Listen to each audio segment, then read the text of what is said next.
ये देखते हैं AP. AP means arithmetic progression in English, और हिंदी में समानांतर श्रेणी। ये हिंदी में ज़्यादा बेटर होता है। समानांतर मतलब क्या होता है? समान अंतर। समान अंतर यानी दो टर्म के बीच में, दो पदों के बीच में क्या होना चाहिए? जो अंतर होना चाहिए वो क्या होना चाहिए? इक्वल, यानी कि समान होना चाहिए। सपोज दैट, चलिए एक सीढ़ी जैसा बनाते हैं। सीढ़ी देखे हो ना गांव में, वाला बांस वाला, ठीक है, बांस वाला सीढ़ी। या फिर अपने कॉपी के पेज में देखो, यहाँ पे अपनी कॉपी में देखो, ये हर एक पेज में जो गैप है, यहाँ पे हर एक लाइन में जो गैप है वो कितने गैप है? वो इक्वल गैप है।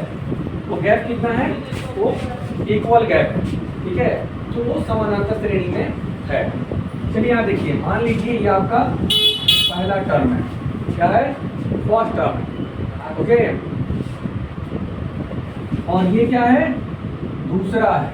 ये क्या है? तीसरा है। ये क्या है? चौथा। ऐसे करते करते डेट कितना टर्म तक जाएंगे हम लोग?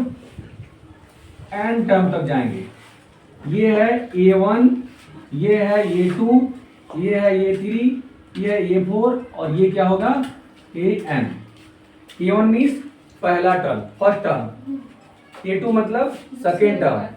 A3 मतलब थर्ड टर्म, और A4 मतलब फोर्थ टर्म। ऐसे करते करते n टर्म तक जाएंगे, और n टर्म मतलब लास्ट टर्म होता है, ठीक है। चलिए देखते हैं हमारा A1 क्या है। A1 क्या है?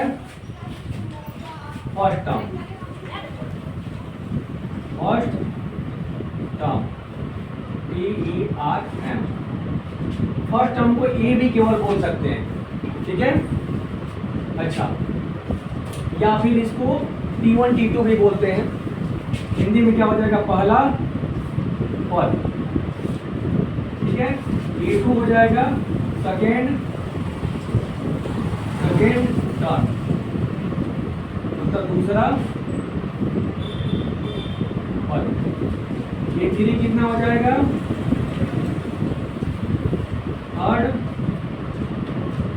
मतलब तीसरा पद। ऐसे ही करते करते AN क्या हो जाएगा? लास्ट टर्म, मतलब अंतिम पद, ठीक है।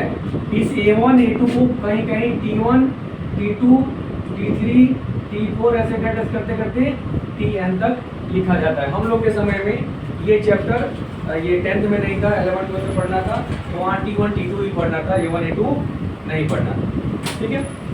अब ध्यान से देखिए, इसके बीच का गैप कितना है? अगर इसके बीच का गैप D है, इसके बीच का गैप क्या है?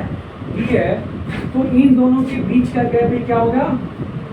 D ही होगा। इसके बीच का गैप जो होगा वो D ही होगा।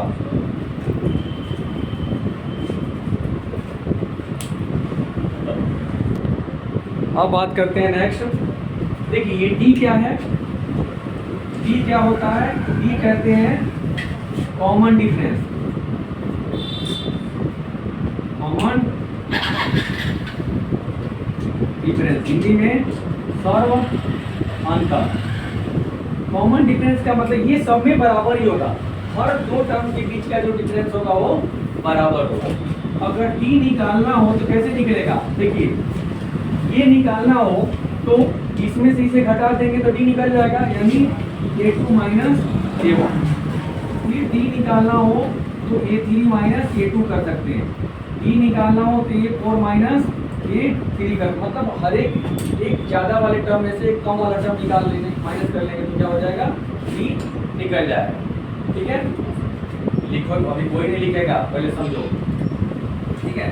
अब बात करते हैं A1 A2 A3 निकालना हो तो कैसे फाइंड आउट हम करेंगे। चलिए A1, ध्यान से देखिए, A1 ही A होता है, इसमें कोई प्रॉब्लम नहीं है, ठीक है।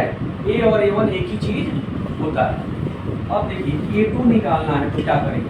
A2 पे जाने के लिए इस A में D जोड़ देंगे तो A2 पहुंच जाएंगे ना।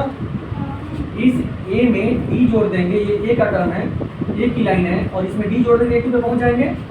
चलिए, तो A plus D।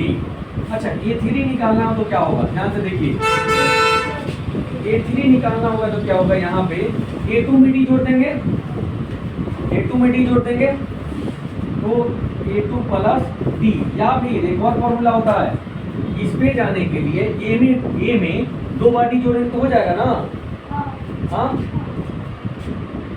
A plus 2D। ठीक वैसा ही A4 निकालना है तो A3 में D जोड़ दीजिए, या फिर A में 3 और D जोड़ दीजिए। ठीक है, वैसा ही A5 निकालना हो तो A4 में D जोड़ दीजिए, या फिर A में 4 को D जोड़ दीजिए। ऐसा ही डैश करते करते अगर nवां टर्म निकालना हो तो an निकालना हो तो क्या हो जाएगा, इसके हिसाब से A n-1 प्लस D, या फिर A प्लस